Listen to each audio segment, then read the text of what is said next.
Magandang araw. Kami po ay mga law student practitioners ng Sarimanok Virtual Law Clinic. Sa video na ito ay tatalakayin po namin ang isang legal concern na madalas naming natatanggap sa aming virtual law clinic. Ito po ay tungkol sa problemang mag-asawa, specifically sa pagtataksil, hiwalayan at property right.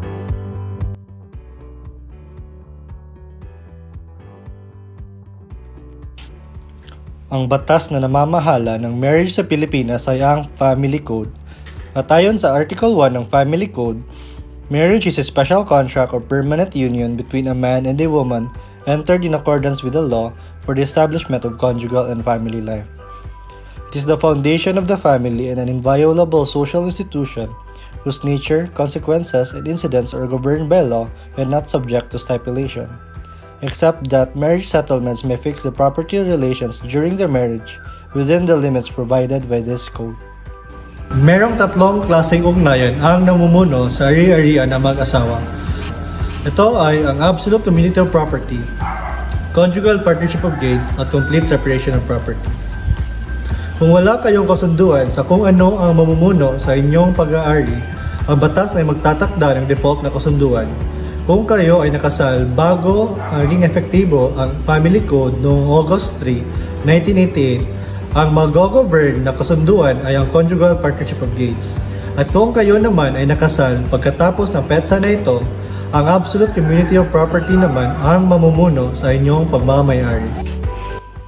Ayon sa Conjugal Partnership of Gains under the Family Code, ang lahat ng property ng individual na mag-asawa bago ikasal ay hindi magiging conjugal property at mananatiling personal na pagmamay-ari ng bawat isa. Ang mga income, fruits o mga nadagdag na ari-arian ng mag-asawa pagkatapos ikasal ay magiging parte ng conjugal property. Ayon sa Absolute Community of Property naman, ang lahat na individual na pagmamay-ari ninyo bago nakasal ay magiging conjugal property o pinagsamang pagmamay-ari ninyo.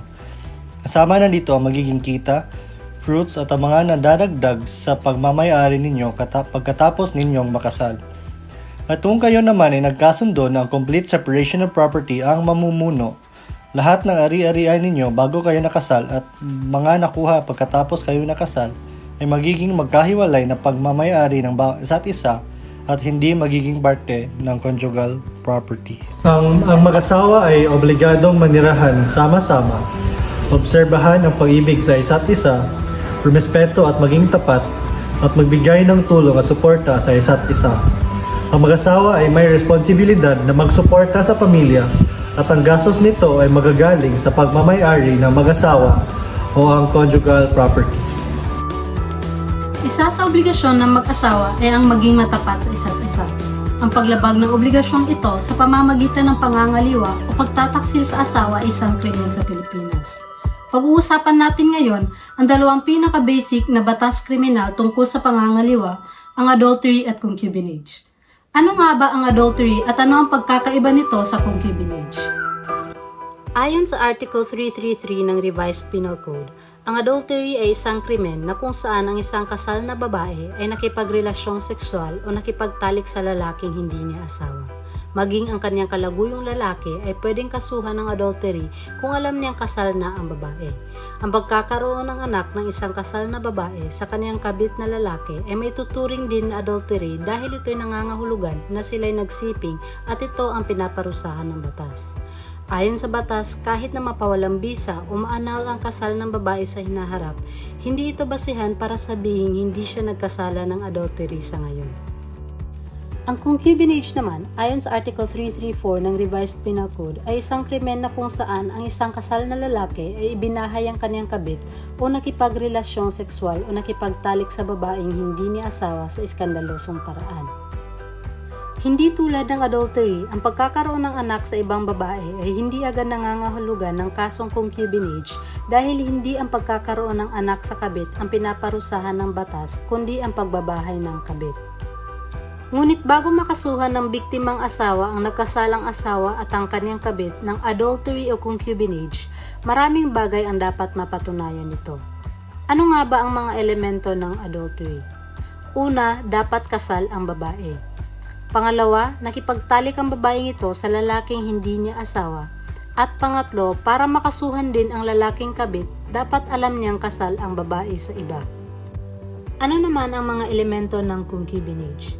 Una, dapat kasal ang lalaki. Pangalawa, ang lalaki ay nakagawa ng alinman sa mga sumusunod na sitwasyon, katulad ng pakikipagtalik sa isang babae na hindi niya asawa sa iskandalosong paraan o pagpapatira ng kabit sa bahay ng mag-asawa o pakikipag-live-in sa kabit sa ibang bahay. Pangatlo, para makasuhan din ang babaeng kabit, dapat alam niyang kasal ang lalaki sa iba.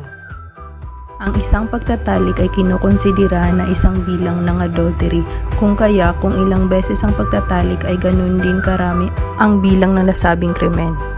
Ang babae at ang kaniyang kalaguyo na nahatulan ng korte na may sala ng adultery ay paparusahan ng prisyon koresyonal sa kaniyang medium at maximum period o pagkakakulong sa loob ng 2 taon, 4 na buwan at 1 araw hanggang 6 na taon.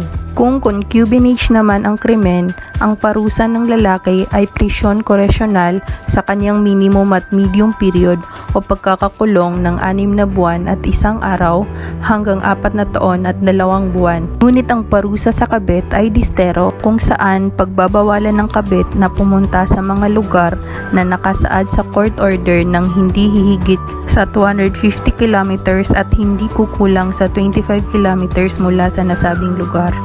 Sa pagsasampa po ng kasong kriminal, bago pa po tayo umabot sa korte ay dadaan muna tayo sa piskal o prosecutor's office. Ang bahaging ito ng criminal procedure ay tinatawag po nating preliminary investigation, kung saan po ay susuriin ng piskal kung meron nga bang probable cause para ihain ang kaso sa korte. So, ano nga ba ang probable cause? Ang probable cause po ay ito ay maaaring bagay, kilos o sitwasyon na magiging dahilan para maisip ng isang reasonableng tao na posibleng ang may krimen na naganap. Para po magkaroon ng preliminary investigation ay kailangan po nating maghain ng complaint. Ito po ay sa pamamagitan ng pagpa-file ng complaint affidavit. Ang complaint affidavit ay isang dokumento kung saan nakasulat ang iyong sinumpaang salaysay patungkol sa mga pangyayaring naganap na nagresulta sa pagkakaroon ng isang krimen. Nakalagay din po sa complaint affidavit ang pangalan ng akusado at kung saan siya nakatira. Nakalagay din po dito kung kailan at saan nangyari ang krimen. At mahalaga po na may kalakip na ebidensya ang ipafile natin na complaint affidavit. Pagkatapos may file sa prosecutor's office ang complaint affidavit, padadalhan na ng piskal ang akusado ng subpoena at kalakip nito ang kopya ng complaint affidavit. Sasagutin naman ng akusado ang lahat ng mga aligasyon laban sa kanya sa pamamagitan ng pagpa-file ng counter affidavit. Maaari din niyang ilagay sa counter affidavit ang kanyang mga sariling aligasyon laban sa nag-akusa sa kanya. Sasagutin naman ito ng complainant sa pamamagitan ng reply affidavit. At maaari ding sumagot muli ang akusado sa pamamagitan ng rejoinder affidavit. Pagkatapos suriin ng piskal ang lahat ng mga argumento at ebidensya, maglalabas na siya ng resolution na kung saan ay nakasaad kung may nakita ba siyang probable cause o wala. Pag hindi naging pabor sa complainant ang resolution na reklamo, maaari niya pa rin itong iapila sa pamamagitan ng motion for reconsideration. Kapag na-deny naman ang motion for reconsideration ay maaari niya pa rin itong iapila sa Secretary ng Department of Justice. Pero kapag nakitaan ng prosecutor ng probable cause ang reklamo ay itutuloy niya na ito sa korte. At sa puntong ito ay ang gobyerno na mismo ang magsasampa ng kaso laban sa akusado. Maaaring mag-avail ng civil remedies ang nagrereklamong asawa. Ang legal separation ay isang civil remedy kung saan pinapayagan ng korte ang mag-asawa na magkahiwalay na manirahan sa isa't isa. Subalit, ang mag-asawang ito ay hindi pinahihintulutan ng batas na mag-asawa ulit sapagkat ang kanilang kasal ay nananatiling balido o valid. Ayon sa Article 55 of the Family Code, ang sexual infidelity or perversion, isa na rito ang adultery at concubinage, ay isa sa mga grounds upang makafile ng legal separation of marriage. Kapag namang itinuring void ab initio ang kasal, ito'y nangangahulugang walang bisa ang kasal sa simula pa lamang. At for annulment, ayon sa Family Code, anumang depekto sa kahit alin sa mga essential requisites ay pwedeng ideklarang voidable ang kasal. Ang kasal na dineklarang voidable ay mananatiling balido o may bisa hanggat hindi siya napapawalang bisa sa pamamagitan ng annulment. Ang mga taong mayroong karapatang mag-avail ng actual damages ay kailangan nilang patunayan ng mga sumusunod. Una, ang perang winaldas ay galing sa kanya o ang ito'y kanyang pagmamay-ari. Pangalawa, kapag siya ay may paratang laban sa akusado at nananalangin para sa nasabing tulong. Pangatlo, kapag ito'y kanyang napatunayan. At pang-apat, ito'y pinahayag sa batas o kasunduan. Ayon sa Civil Code, ang biktima ay maaaring mag-avail ng moral damages kapag alinman sa mga sumusunod ang naroroon: physical suffering, mental anguish, fright, serious anxiety, besmirched reputation, wounded feelings, moral shock, social humiliation, and other similar injury ayon sa Article 2217. At ang adultery ay isa sa mga halimbawa kung saan pwedeng bigyan ng moral damages ang biktima ayon sa Article 2219 of the Civil Code. Ang exemplary or corrective damages ay maaaring ma-avail bilang isang halimbawa o pagwawasto ng kaugalian ng akusado para sa ikakabuti ng komunidad. At ito'y dinadagdag alinman sa mga moral, temperate, liquidated, or compensatory damages na naroroon ayon sa Article 2229 of the New Civil Code. Ang adultery at concubinage ay isa sa mga criminal offenses na pwedeng mag-avail ng exemplary damages kapag merong isa o higit pa na nagpapalalang krimen ang ginawa o nagawa ayon sa Article 2230 of the New Civil Code.